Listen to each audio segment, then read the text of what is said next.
Hello అండి, అందరికీ నమస్తే. Welcome back to Rajis Telugu channel. అందరూ గణేష్ నవరాత్రి ఉత్సవాలు ఎలా జరుపుకున్నారు? చాలా ఆనందంగా జరుపుకున్నారని నేనైతే భావిస్తున్నాను. మా స్ట్రీట్లో కూడా గణేషుని పెట్టారు. ఈ 9 రోజులు కూడా చాలా ప్రశాంతంగా, చాలా నిశ్శబ్దంగా గణేష్ నవరాత్రులు ఎలాంటి హడావుడి లేకుండా చక్కగా అంగరంగ వైభవంగా అయితే జరిగాయండి.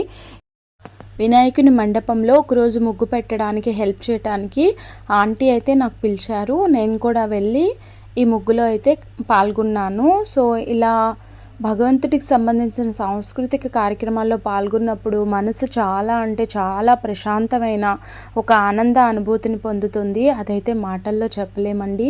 ఈ విధంగా అనుభవిస్తే తప్ప.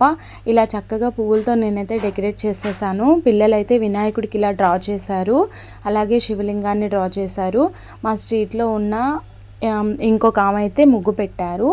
సో మేము ఆ ముగ్గుని పసుపు కుంకుమలతో అయితే ఇలా డెకరేట్ చేసేసి పూలతో డెకరేట్ చేసేసాము.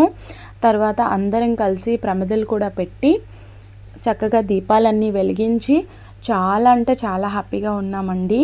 లేడీస్ అంతా ఇలా కలిసినప్పుడు, ఇలాంటి మంచి మంచి ప్రోగ్రామ్స్ చేసుకున్నప్పుడు మనసు చాలా ప్రశాంతంగా ఉంటుంది. పందిట్లో అటువైపు పూజ జరుగుతోంది. పంతులు గారు వచ్చి పూజ చేస్తున్నారు. ఇక్కడ మేము పూజ అయిపోయిన తర్వాత ప్రమిదలన్నీ సర్దేసి ప్రమిదలకు కూడా పసుపు కుంకుమ బొట్లు పెట్టేసిన తర్వాత మేము కూడా పసుపు కుంకాల బొట్లు పెట్టుకున్నాము.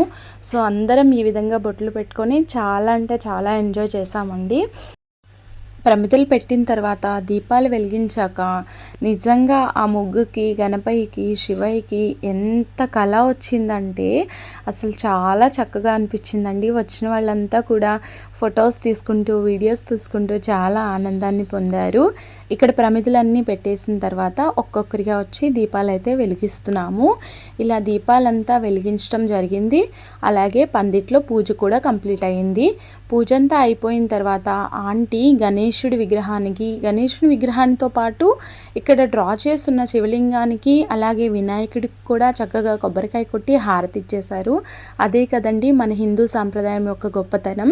రాయిని కూడా దేవుడిగా చేసి పూజిస్తాము. అలాగే డ్రా చేసిన శివలింగానికి, వినాయకుడికి కూడా ఆంటీ చక్కగా హారతి ఇచ్చేసి ఈ విధంగా అయితే పూజ అయితే కంప్లీట్ చేసేసారు. అందరం కూడా హారతి తీసుకొని చక్కగా ఫోటోలు అయితే దిగేసాము. మీరు ఏ విధంగా సెలబ్రేట్ చేసుకున్నారు అనేది నాకు కింద కామెంట్ సెక్షన్లో కామెంట్ చేయండి.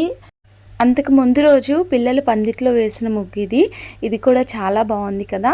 సో ఈ విధంగా అయితే మా వినాయకుడి నిమజ్జనం కూడా చాలా ప్రశాంతంగా జరిగిపోయింది. ఈ వీడియో నచ్చితే కనుక లైక్ చేయండి, షేర్ చేయండి, కామెంట్ చేయండి. Please subscribe. Thank you so much for watching.